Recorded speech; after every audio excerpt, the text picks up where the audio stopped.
lahat dito ay bumabati po sa ating lahat ng isang maganda at mapagpalang araw po sa ating lahat. Purihin po ang Diyos sa kanyang kabutihan. Amen? Kagaya po ng ating inawit kanina lang, ang Panginoon natin ay napaka-faithful po sa atin. Kaya kailangan po na ang kanyang mga anak, tayo pong naglilingkod po sa kanya ay maging faithful din po tayo. Amen?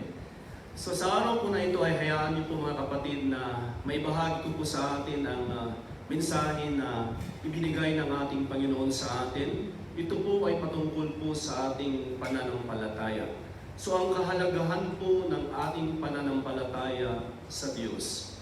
Tayo po muna ay manalangin. Minsan pa o Diyos, lubos po kami nagpapasalamat, nagpupuri, sumasamba sa pangalan mo. Salamat o Diyos sa pagkakataon po na ito upang makasama ka po namin at makapakinig po ng iyong mga salita.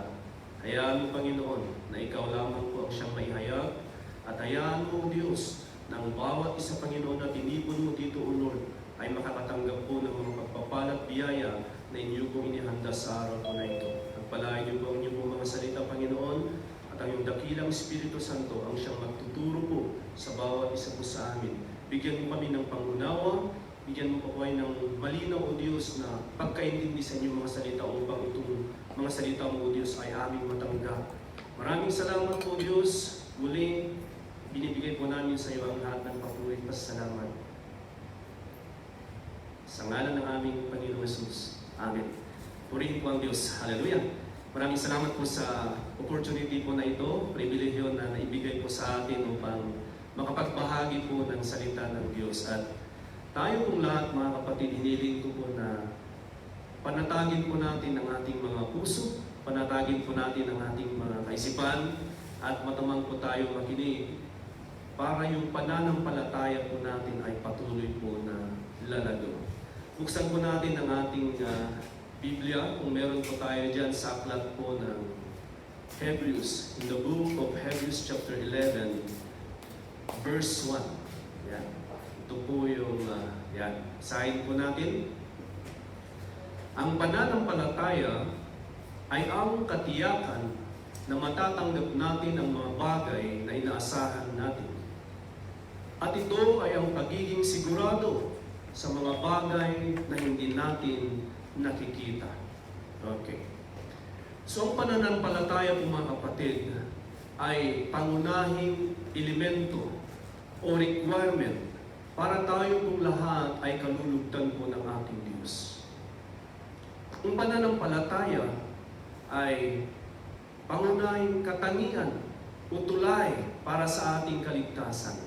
Sabi nga po sa ating binasa, ito ang magbibigay katiyakan at kaganapan sa mga bagay na ating inaasam na kahit hindi pa natin nakikita, kahit hindi pa natin nahahawakan, kung natatanggap ay naniniwala po tayo na ito ay nangyari o naganap na. Amen? So mga kapatid, sa pananampalataya, wala pong pagbabakasakali. Kaya kapag ikaw ay nanalangin, huwag kang magbabakasakali at iniisip mo na baka ito ay sagutin po ng Diyos. Wala pong pananampalataya sa ganun. Kung manampalataya po tayo, paniwalaan po natin ng ating inihiling sa Diyos ay sinagot niya at ito ay matatanggap na po natin. Amen? So wala pong kaligtasan kung wala pong pananampalataya. Bakit po? Yan, maliwanag po sa salita ng Diyos sa verse 6 po ng Hebrews 11. Basahin po natin.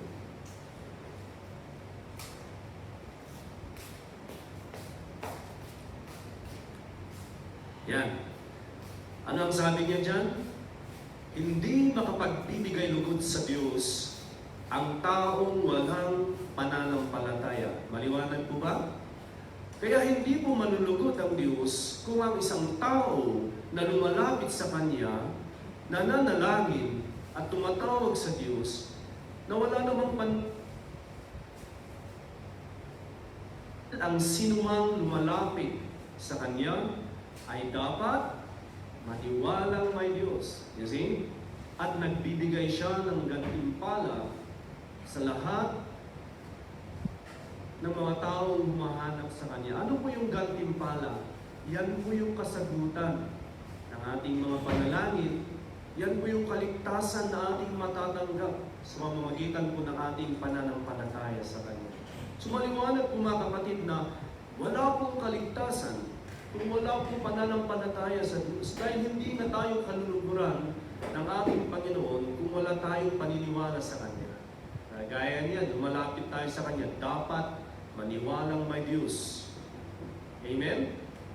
Praise the Lord. So paano nga ba tayo malulugdan ng Diyos kung hindi naman tayo naniniwala sa Kanya, di ba? Totoo po yan. Paano siya matutuwa sa atin? Kung punong-puno po tayo ng unbelief. Panay nga po yung dasal po natin. Pray tayo ng pray. Araw-araw. Kanta pa tayo ng kanta ng mga Christian songs. O, di ba? Maraming ganon. Nagsasabi, umaawit ako ng Christian songs. Akala mo napakalaki na ng panampalataya, pero hindi pala. So kahit buong magdamag po tayong tatawag sa ating Diyos, lumapit po sa Kanya. Kahit ano po yung pinapanalangin natin, kung hindi naman po tayo naniniwala, ay wala po mangyayari. So ganun po talaga ang pananampalataya, mga kapatid. So kailangan tayo po ay malagay po sa isang kaisipan na ang pananampalataya talaga ay kailangan po natin. Kailangan ito po ay maisapamuhay po natin. Sabi nga po sa salita ng Diyos na ang mga matuwid ay mabuhay sa pananampalataya. Hindi po mabuhay sa unbelief. Kasi kung tayo ay nabubuhay sa unbelief, wala talaga tayong pagtitiwala sa Diyos. So kailangan na pag minais po natin at pinilit po natin na sumunod sa Panginoon, mabuhay po tayo sa pananampalataya. At hindi po ito nababatay sa mga nakikita po natin. Hindi po ito nababatay sa mga nararamdaman po natin. Hindi po ito nababatay sa ating isip. No?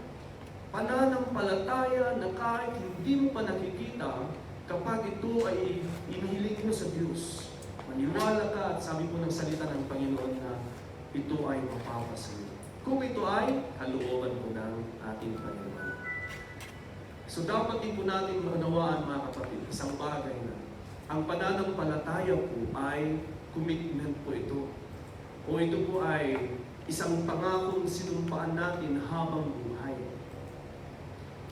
Kaya kung tayo po ay nagnais at nagpasya na sumunod sa ating Panginoon, ipamuhay po natin itong pananampalataya na ito. At hindi po ito pang isang linggo, hindi po ito pang isang buwan, hindi lamang po ito pang isang taon o 5 taon, mga kapatid, panghabang buhay. Commitment po natin yan. Isa pong pangakong sinumpaan po natin sa ating Diyos. Amen? Kaya bantayan po natin ang ating pananampalataya sa Panginoon. Alam niyo po, pagka pinabayaan po natin, kapag tumalikod po tayo sa Diyos, at iniwan po natin ang ating pananampalataya sa Kanya, malaki po ang epekto niyan. Marami po ang maaapektuhan sa ating paglilingkod. Kaya ito po yung lagi ko pong sinasabi rin po sa mga kapatiran po dito. Alam niyo yung para akong sirang plaka na lagi ko pong sinasabi sa kanila na kahit laging bantayan at pag-ingatan nila ang pananampalataya natin. Kasi kapag nawala po yung pananampalataya po ng isang tao, alam niyo po, mawawala na rin po, unti-unti po na nawawala na po yung pananalangin, unti-unti po na hindi na po dumadalo sa gawain, hanggang sa unti-unti hindi mo na siya makikita. At ano po ang nangyari? Nawala po sila. Tuluyan po silang bumalik po sa masamang gawain po ng mundo. Kaya napakahalaga po, mga kapatid, talaga na pag-ingatan po natin ang ating pananampalataya. Amen? So, kahit paulit-ulit na ito po ay ating sinasabi, ipinapaalala sa atin, dahil ito po ay kailangan, dahil ito po ay napaka-importante. Kailangan ito ay tumatakbo sa kaisipan po ng bawat isa.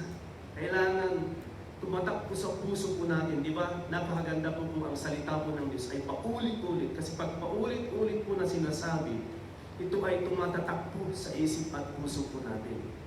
Kaya po ang pananampalataya po natin ay tumatag.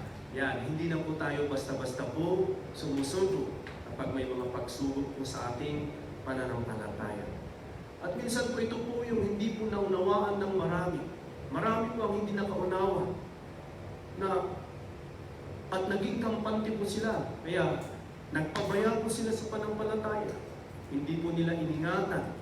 Kaya ano po nangyari? Sabi ko nga po, sila po ay nawala. Tuluyan po silang bumalik po sa mundo. Kaya mas mainam po, mga kapatid, alam ko po na hindi po ito isang beses na napakinggan po natin. Kaya kahit po paulit-ulit, mas mainam po na lagi pong maipapaalala po sa atin ito para mabantayan po natin. Dahil ang pananampalataya na ito po yung susi po natin para mapapangalagaan po yung ating kaligtasan. Paano na lang tayo po ay nagpabaya at hindi na po natin iningatan yung ating pananampalataya.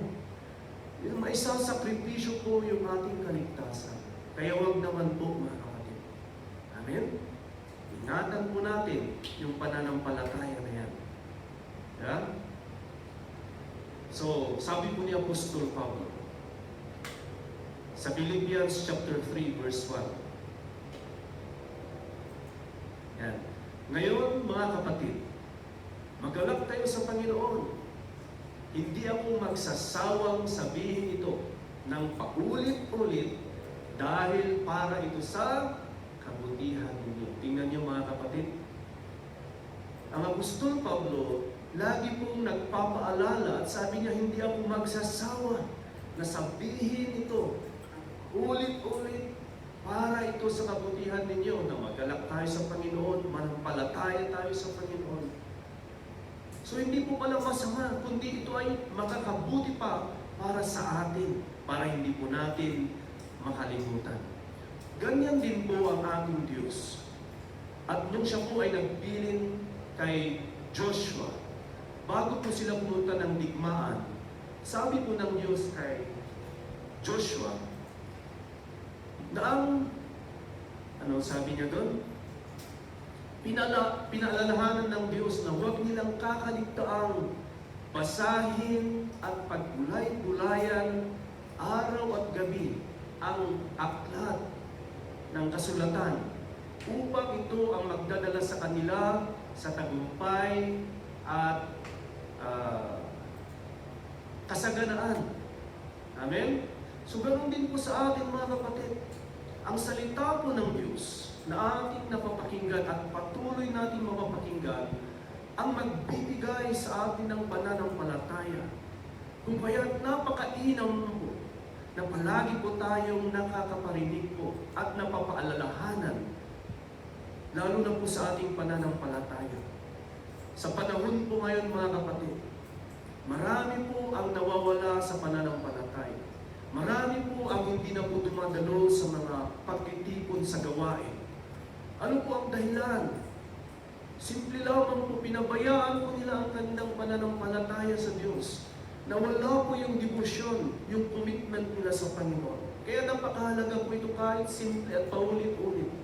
Pero ito yung makakabuti po para po sa atin. Kaya nga, sabi niya, huwag niyong kakaligtaan na basahin ang aklat ng kasulatan, pagbulay-bulayan, araw at gabi.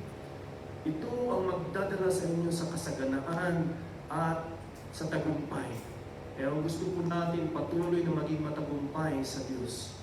Alagaan po natin yung ating pananampalataya dahil ito po ay pagpapakita ng ating pagtitiwala po sa ating Diyos. Amen? Purihin po ang Panginoon. Kaya, sabi ko kanina, ito po ay isang commitment. Na habang tayo po ay nabubuhay, habang tayo po ay mahihinga, kahit saan man po tayo mapunta, kahit saan man po tayo dalhin ng Panginoon, ay dala-dala po natin ang ating pananampalataya sa Kanya. Para mapanatili din ang ating kaligtasan. Amen? So, purihin ang Panginoon. Ano ang susi? Okay? Para sa ating kaligtasan, ito po yung pananampalataya. So kahit ito lang po yung mensahe na patuloy pong binabanggit po sa ating mga kapatid, kahit paulit-ulit, basta ang mahalaga ay sigurado. Di ba? Kahit ito lang yung palaging sinasabi sa atin. Ang importante ay may siguro po natin yung ating pananampalataya sa Kanya. Kaysa naman yung marami po tayong mga kaalaman. Pero bandang huli, tayo naman po ay tumalikod sa Diyos. Mahirap po yun. Ano po ang tawag doon? Alam niyo ang anong tawag sa mga tumalikod sa Diyos? Mga mangman. Foolishness. Di po ba't kamangmangan yun? Yes. I'm not sorry for the word because yun po ang katotohanan. Na ang isang tao, nakaranas na nga, nakatanggap na nga ng mga biyaya at pagpapala sa Diyos, pero tatalikod pa rin sa Kanya. Di ba't kamangmangan yun, di ba mga kapatid? Kaya mainam po ito na palaging na ipapaalala sa atin para maitatak sa puso, maitatak sa isip natin na ay mahirap pala ang bumalik sa mundo. Na pagkatapos natin napagpala ng Diyos, pagkatapos natin na tayo niligtas ng Diyos, ay babalik pa po tayo. Alam niyo, napakabigat po yung sinabi sa salita ng Diyos na naihalintulad po ang isang mananampalataya na bumalik sa mundo sa isa pong animal o sa isa pong aso na pagkatapos po siyang sumuka, ay binalikan ang kanyang supa at kinain muli. Di ba nakakapandiri? So tingnan po natin, basahin po natin yan. Kasi biblical po yan. Nasa Biblia po yan. Sa Proverbs chapter 26, verse 11. Inuulit ng hangal o ng mangmang ang kanyang kahangalan. Tulad ng asong binabalikan ang kanyang suka para kainin. O di ba? Kaya mahirap po ang tumalikod sa pananampalataya sa Diyos, mga minamahal na mga kapatid. Para magpasaway po muli. Lahat ng mga taong nakatanggap ng biyaya at pagpapala, kaligtasan, naranasan ang Panginoon, ang mga biyaya ng Panginoon. Ngunit, tumalikod pa rin sa pananampalataya sa Diyos. Sabi nga diyan, katulad sila ng mga hangal, ng mga mangmang, ng aso. Pagkatapos niyang isuka ang kanyang kinain, ay binalikan ulit at kinain. Kaya nakakapandiri ang mga kapatid. So, yan pa lamang po ay magbibigay po sa atin ng pangunawa na kailangan pag-ingatan natin itong pananampalataya na tinanggap natin sa Diyos, lalong-lalo na po ngayon na tayo po ay nabubuhay sa mga huling sandali, huling yugto ng panahon. Lagi po nating napapakinggan na babalik na ang Panginoong Yesus.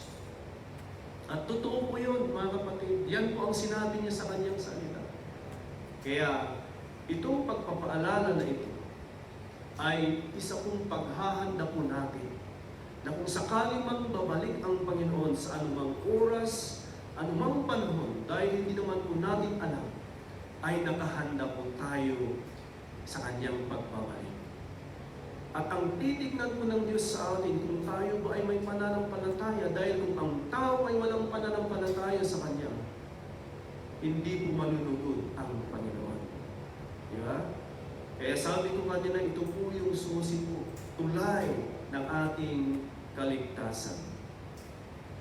Alam niyo po mga kapatid, kung ikaw ay binigyan po ng isang bagong kotse na BMW, meron ng papel, meron na lahat-lahat, merong gasolina na para paandarin na lang at patakbuhin.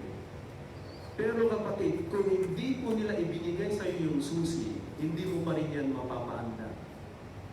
Ganyan lang din po sa ating kaligtasan. Mga kapatid, na wala pong kaligtasan kung wala po yung susi sa atin. Ano po yun? Yung pananampalataya. Kaya napakahalaga po itong pananampalataya po natin sa ating Diyos. Sana po maunawaan po natin at sana po mga kapatid ay maitatak po ito sa ating isip at sa ating puso para ito po ay pangalagaan po natin at pantayan po natin. At alam niyo po, hindi po kayo nagkamali mga kapatid.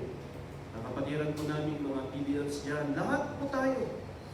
Dahil ang salita po ng Diyos, yan lamang po ang makapagbibigay ng pananampalataya. So kung tayo man ay paulit-ulit po na nakakaparinig at dumadalo po sa gawain, hindi po tayo lugi. Para po ito sa ating ikakabuti. Kaya magsumikap po tayo mga kapatid, na kapag may mga gawain, patuloy lamang po tayo. Para yan, mabantayan at mapangalagaan po ang ating pananampalataya. Amen? Napakabuti po ng Diyos. Siya po ay punong-puno ng pananampalataya. Inawit po natin. Faithful is our God. So, siya po mismo ay punong-puno ng pananampalataya. Kaya dapat tayo po na sumusunod, nakakarinig ng kanyang mga salita, ay mapuno din po ng pananampalataya po sa Kanya. Para po sa ating pagtatapos, basahin po natin po sa Joshua chapter 24. Mula po sa verse 14. Kaya ngayon, igalang ninyo ang Panginoon at paglingkuran na may katapatan. Yung paggalang po na yan, yung pagrespeto na sinasabi niyan ay yung pagkatakot natin sa Diyos, mga minamahal. Ngayon, hindi po bukas, hindi po sa makalawa, kundi ngayon, umpisahan na po natin, sabi niya, igalang niyo ang Panginoon. Respetuhin po natin siya.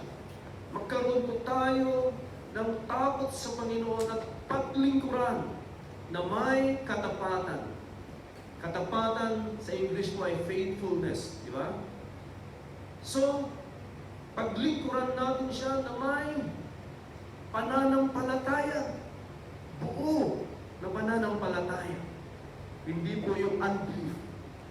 At itakwil na ninyo ang mga Diyos-Diyosang sinasamba noon ng mga ninuno niyo sa kabila ng ilog ng Euphrates at sa Ehipto at maglingkod kayo sa Panginoon. Wala po siyang ibang binabanggit dito na paglilingkuran po natin. Sabi pa nga, itakwil po natin. Alisin na po natin, uloksin na po natin ang mga Diyos-Diyosan. Mga Diyos-Diyosang hindi naman po nakakapagligtas. Diyos-Diyosang hindi naman po nakapagpapagaling. Mga ribulto na wala naman pong buhay. Dahil ang Diyos po natin ay hindi po siya bato. Diyos po siya na buhay at makapangyarihan. Kaya iwag takwil na natin, sabi niya ng mga Diyos-Diyosang sinasamba ng ating mga ninuno noon. At maglingkod kayo sa Panginoon. Paano tayo maglingkod sa Diyos? Sabi niya, ng may katapatan, punong-puno ng pananampalataya sa Diyos. At sa next verse, please. Yan. Ito po ang hamon sa ating lahat, mga kapatid. At kailangan po ng pagpapasya mula po sa atin. Hindi lamang po sa mga naunang mga anak ng Diyos, pero para po sa atin ngayon, sabi niya, pero kung ayaw niyong maglingkod sa Panginoon, mamili kayo ngayon sa araw na ito kung sino ang paglilingkuran ninyo. Yan. Maglilingkod ba kayo sa mga Diyos na pinaglilingkuran ng mga ninuno niyo sa kabila ng ilog ng Euphrates o sa mga Diyos-Diyosan ng mga Amoryo na ang lupain ay tinitirhan niyo ngayon? Pero para sa akin at sa pamilya ko, maglilingkod kami sa Panginoon. Tingnan niyo?